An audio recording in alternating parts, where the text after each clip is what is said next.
cocksuckers, pederasts. I hope you all enjoy the show. Yes, I do.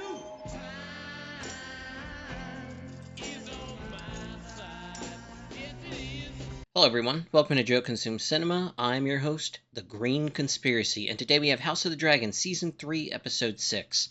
So a ton has happened last episode. Kristen Cole appears to be at the end of his rope. Aemon saved Alice Rivers. We had the whole thing at the end of the episode where all the gold cloaks were assassinated. Prime suspect, I would have to say, is the nobles. Rhaenyra insulted all of them at that big feast where she served them rat. Granted, they did steal, food, resulted in, all the poor people starving. But the point is, Rhaenyra made an enemy that could potentially do her harm. And, again, the war is not over. If they have an alternative in Darren, which Ormond is really, really pushing, they're going to take it. So they would be the prime suspects. But looking at that scene a little bit more closely, something appears off. So all the people are, carefully, seated and arranged after the fact that they were killed. Their bowels were, opened up, guts, spilling out, and it just seems a little too neat for, just a mob of, random dregs who get hired. If it was a mob, you would think, okay, some of them would fight back. There'd be bodies of the people attempting to kill them, stuff like that. This is, just professionally arranged and just too ornate and neat.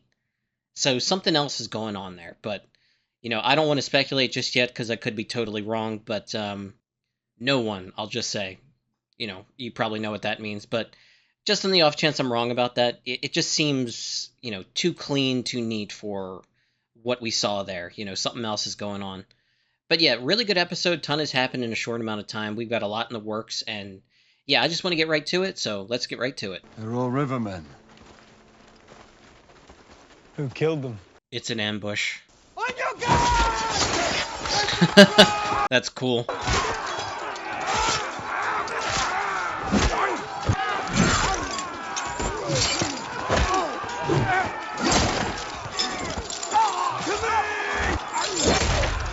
Shit.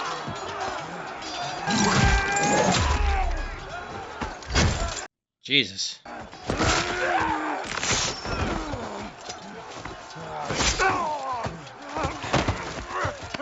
We like the way! We like the way! You like to what now, boys? Stupid motherfuckers. Yeah, welcome to death, asshole. Completely surrounded. Kristen Cole! Traitor! Usurper! Come forth to hear your fate. If I strike my banners, will you spare my men their lives? I made a promise to the dead, Cole. I told them I'd build a sept out of traitors' bones. I don't have near enough bones yet. Let us begin here, then. No honor, no song, get fucked. That was Black Alley that did that, by the way. Excellent fucking shots.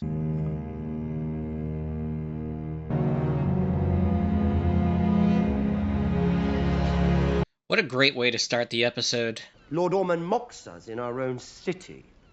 He means to show the realm that I cannot govern even my own seat. We must do what we should have done in the first, burn the villains out. Then Ormond gets what he wants. A queen who murders loyal subjects cannot be trusted. We know where the traitor has entrenched himself. If I fly... You will answer this outrage with force, but discriminately. If we wait but a while longer... At what cost? Remember the prophecy, your sacred calling, whatever you do in its service is justified.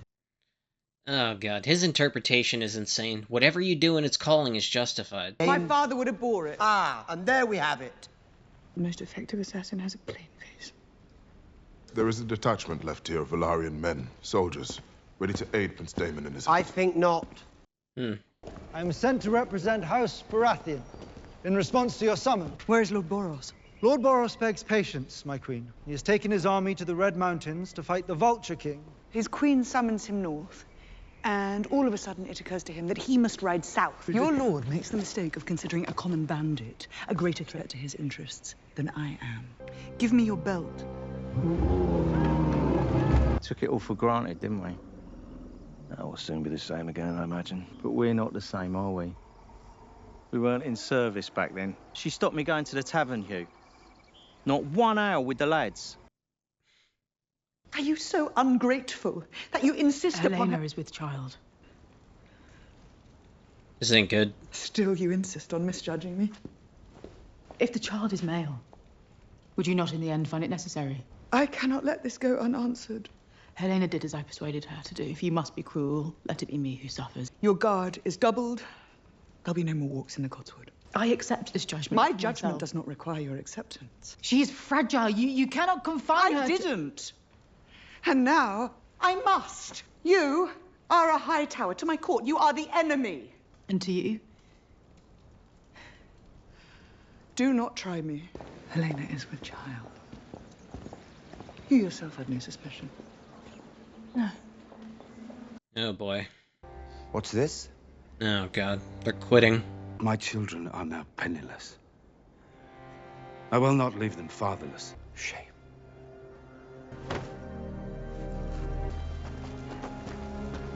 This wounds his pride more than anything. The Triarchy raids have dwindled. There's more to do? Wiping out those pirates. Ormond Hightower strikes insidiously at King's Landing, seeking to throw it into chaos. I would send a Driftmark to shore up their number with good Velaryon men. So she asks more of me. It is I who ask. Have you not exhausted your anger yet? You take her side. When she yet refuses to grant you legitimacy. And how many years did it take you to do the same? He's got a point. Both of them do, honestly. Quick reminder to like, comment, share, subscribe. Also consider signing up for my Patreon. For $1 per month, you get access to all my exclusive reactions, also a guaranteed movie request. With that, let's get right back to the reaction.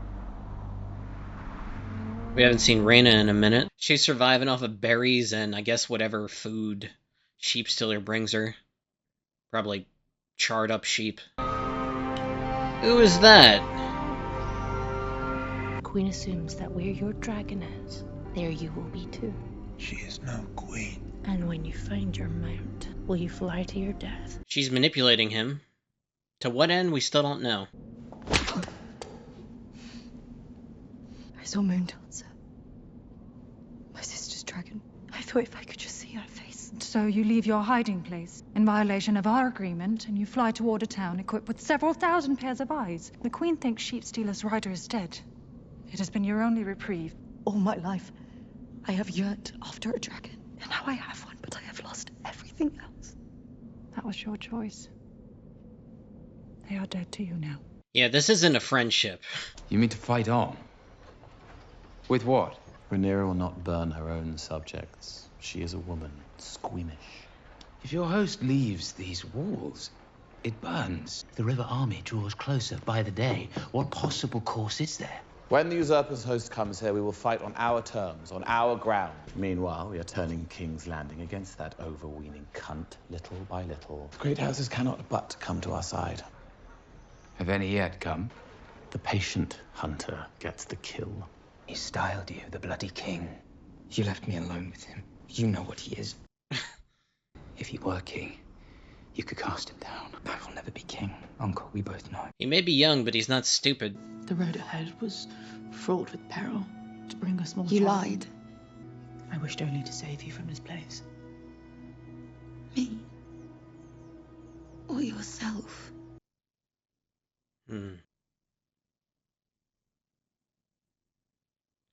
Oh, what the hell was that? It's like someone bleeding to death. Was that supposed to be Aemond? One eye. Oh shit. Jesus. I've kept your secret. I will keep it still. You could have killed me too. And what is this game you play? It's yours to learn.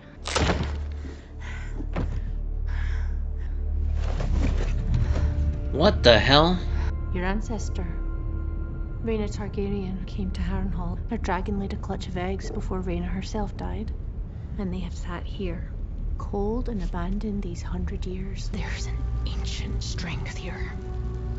Let the gods turn their backs on us. We will make our own fortune. I will be the Lady of the Water. And you, the Dragon Lord, by my side. And your sons will be Targaryen princes.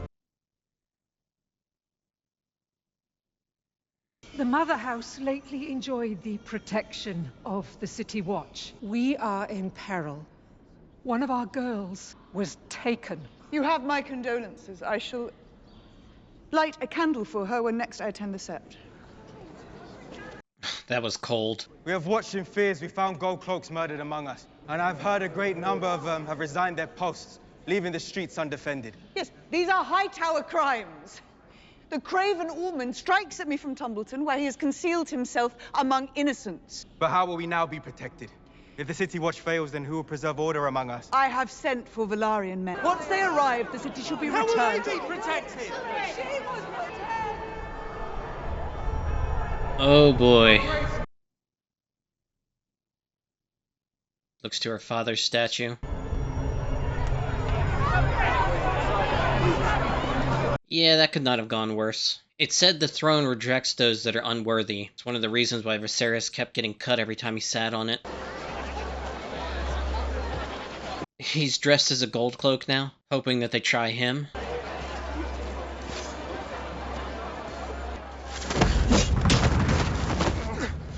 How many of you are there?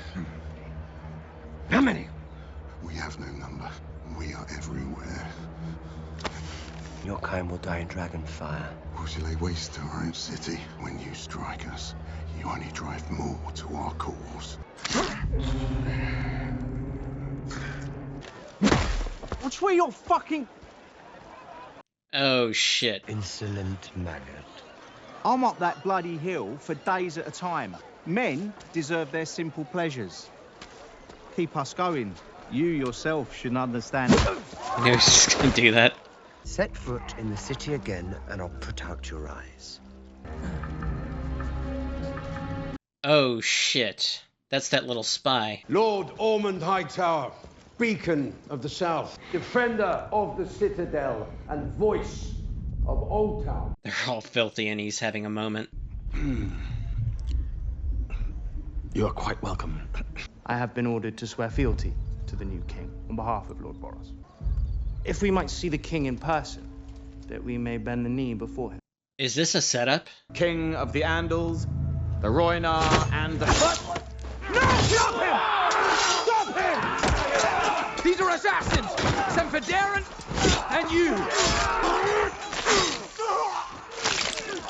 Oh shit. Sir Arian Baratheon has hair of light chestnut. He's about a foot taller. Oh shit. I will cleave the bitch from crown to cunt. He really can't deal with strong smells. I escaped in the chaos. I came here to my brother. I claimed a dragon. I've been made a knight. I can take you out of this to safety. Do you not see? Your husband is a dragon rider. Do you know how many days it takes to walk the road here from King's Landing? What may befall a woman alone on that road? Many things happened. While you were on Dragonstone, seeking out your own glory. I did it for you. I didn't want it. I needed you here. Come with me. I won't forsake my family. You make a good king. Not that that matters to you. I think you'd sacrifice lives to feed your own pride. He would. Her state of mind is precarious, her condition being what it is. Do you have something useful for me, or have I been misled? I know where Aemond is. All this time? Only lately. I would need a guarantee that we could go free. Helena and I are no threat to you. We will disappear. You will not hear of us again. How did you come by this? Helena sees things. They are nightmares or puzzles. She dreams. She's a dreamer, like Daenerys who foresaw the doom. He is one man on foot. He will have hidden himself so he cannot be found. If I send just one sword, with someone he trusts. Oh my god. She wants Alicent to kill her son. No, I will be no part of this. No, please, Rhaenyra. Unhand her grace. I cannot leave Helena. I will keep watch over her until you return. Did I not warn you that you would come to this? She's getting colder and colder to the suffering of others. Real change in that character. Why am I here?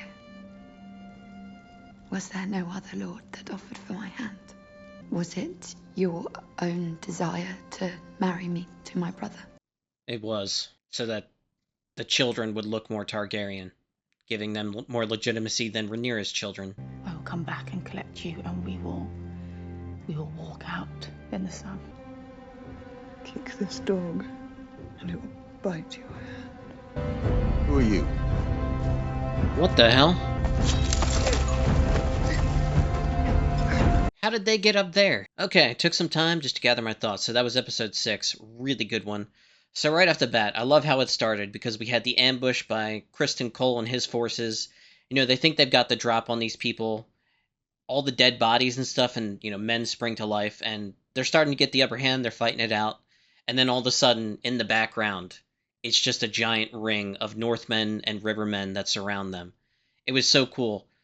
Criston Cole has this idea that he's going to die valiantly, you know, the embodiment of the warrior, and he doesn't get this epic final fight or anything like that. Instead, he gets 3 arrows, 2 in his chest, and then 1 through his face, by Black Alley, by the way, just to end it all. No song, no glory, nothing. Just a quick end, and then his men are literally consumed by all the forces moving inward. Really cool moment. I love that. Very, very enjoyable. I think one of the most important things to recognize this episode is there's been a change in Rhaenyra's mental state. Now, the continuing problems are really taking their toll. It's really messed up the overall situation that she's having to deal with. Again, if she had the gold, none of this would be happening right now. But this green insurrection has started to take real root, and all the citizens are complaining about different problems. You know, they really haven't reestablished trade. People aren't getting paid. You know, there's all these economic problems, and they're kind of like having this cascading effect. It's starting to affect like every facet of everyday life. And they're taking all their complaints to the queen. And at this point, she just wants it known that Ormond Baratheon is behind all the problems. And that's true, but, you know, she's the ruler. They look to her to actually address this in real time.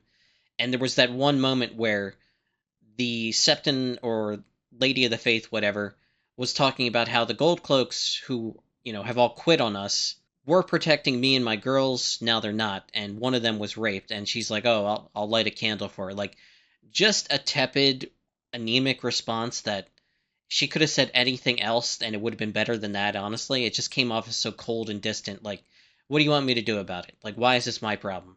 It's like, you're the ruler. You got to deal with these problems. It kicked it up a notch even further for Rhaenyra when we saw at the end there she's having that conversation with Alicent. Now, things start out with, you know, Alicent and Helena getting found by some guards, so they have to be punished. They're confined to their room. And at this point, Alicent doesn't really have any, you know, lasting connection with Rhaenyra. They used to be friends, but that seems very, you know, in the past at this point. And she's like desperate to try and do something that can appeal to her, that can get Helena off the hook. She can't really deal with the isolation that's affecting her. She tells Rhaenyra that Helena is a dreamer, and she doesn't really put it in those words, but she explains how she sort of has these nightmares, and they seem to come true. She can't really explain it, but there's something more going on there, and she's finally, like, really picking up on it. And Rhaenyra says, oh, she's a dreamer. And in the past, you know, Targaryen families, they typically have one dreamer that kind of fits the bill, and they have these visions, and they sort of, like, are prophetic. So it is something that has occurred in the past and, you know, continues throughout this family's line. Rhaenyra thinks she can make use of it, and the fact that she potentially revealed Aemon's location at Harrenhal just without his dragon, you know, there's an opportunity there. And Rhaenyra thinks, well, if I send an army, he's just going to run away. If I send a dragon, the same thing. What if I just send one sword? Her mental state to get to the place where she's asking a mother to kill her own son is really dark, but Alicent told her that, you know, to rule is to do things that you never would find yourself ordinarily doing, and, you know, here she is asking a mother to kill her son for her. So, yeah, she was right. There were a lot of cool little moments throughout this episode. One of my favorites has to be Helena saying, "Why am I here? Did you mean to marry me off to my brother on purpose?" And the answer is yes. The reason that she wanted Helena to marry Aegon is so that her children would look Targaryen. Remember, Rhaenyra's children were all, you know, Strong's, the bastard children, and they all had, you know, the brown hair. They didn't look like Targaryens, and it was a question of legitimacy. So in order to, you know, kind of outmaneuver Rhaenyra there, she made it so both her son and daughter, wed, and their children, of course, would have to look like Targaryens. And in the eyes of the people, they would view them more, with more legitimacy. And it was just like a political dig at her rival. And, Helena's just caught in the crosshairs, just a bystander at that point. And yeah, it's really messed up. Most of her life has just been, her being forced into these situations. And if her mother didn't do that to her, didn't force her to marry her brother, she wouldn't be in this place. Right now, captured, confined to her room, all of that. And it's interesting because throughout Alicent's life, she tried to do what she thinks is best for her children. And just look at the results. Like, her two sons are monsters. Her other son only, has half a chance because she was raised away from her. And her daughter, who she tells herself she's trying to protect her over and over again, but she's doing things that put her in harm's way again and again and again. And even now, she's leaving her alone with Rhaenyra. So who knows what that's going to happen at this point, because Rhaenyra is on this much darker path. She's becoming much more callous with everything going wrong in King's Landing right now. Another little small moment is Gwaine has finally made it to Tumbleton. He got away from Criston as fast as he could once he realized he was just on a death path. And he reunited with his cousin, Ormond Hightower, I believe, and he also, Darren too. He's made it very clear to Darren that Ormond is not to be trusted, and Darren, catches on. He realizes that this guy is crazy in a lot of respects, and he's just being used. He's a pawn on a chessboard. And I thought it was a really cool, tiny scene between the two of them that, he can't really do anything for his nephew in this situation, unfortunately. We saw Hugh the Hammer manage to get inside the city. He managed to reunite with his wife, but she's been through a lot. And while he was off, doing dragon training and, claiming a dragon and all that, seeking glory for himself, she thinks, she was going through a lot. It's heavily implied that she's been raped since she's left King's Landing and, been here. Hightower soldiers have not been kind to the people of Tumbleton. It's pretty damn clear at this point. So it's messed up because he did all this to try and raise up his family and, give them a better life. And really, it hasn't done anything to benefit them, at least not yet anyway. And Rhaenyra keeps making these promises, but again, it hasn't materialized into anything real for them yet.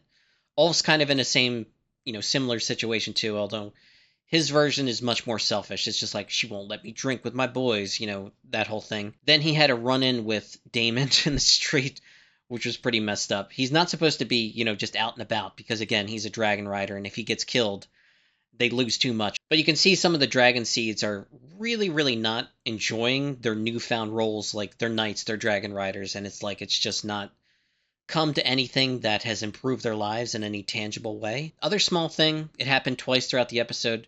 Rhaenyra received an envoy from Boris Baratheon saying that, he can't come and bend the knee as Rhaenyra wanted him to because he has to deal with this Vulture King in Dorne that constantly raids his lands. It's just an excuse to not actually be present. But the men that he sends there, Rhaenyra uses their clothing to set an ambush, and Gwaine picks up on it and saves the day there. Otherwise, they would have been dead. But then, at the very end of the episode, we see Corlys, who has been fighting and defeating all these pirates that, managed to get to the coast. He's now been kidnapped by Ormond Hightower. So, he's in the Green's custody, similar to the way that Otto was in the custody of the Blacks. And who knows if they're going to ransom him or, execute him for crimes or, whatever. But right now he's been taken prisoner. His men have been killed. So those men were supposed to come in and act as the new security after the Goldcloaks quit the job. So, yeah, ton of problems in King's Landing. A lot's going on. Other thing, small but also super interesting, is the clutch of dragon eggs that Alice revealed to Aemond at Harrenhal. So this is something that's been hinted at in the books for like a long time.